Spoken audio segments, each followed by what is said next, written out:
रहो। दोस्तों भाइयों, आज एक दरख्त दिखा रहा हूं मैं जिसका नाम है शीशम। शीशम का दरख्त देखो, इसके फलियां भी आते हैं,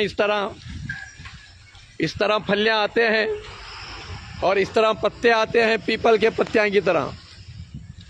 दोस्तों, इसकी खूबी क्या है? अगर आप सादा पानी, बाटला का पानी, आइस का पानी छोड़कर ये पानी पकाकर पीते रहेंगे, ये पानी छान कर पीते रहेंगे, कभी ज़िंदगी में आपके किडनियाँ इन्फेक्शन नहीं होंगे, आपके किडनियाँ ख़राब नहीं होंगे।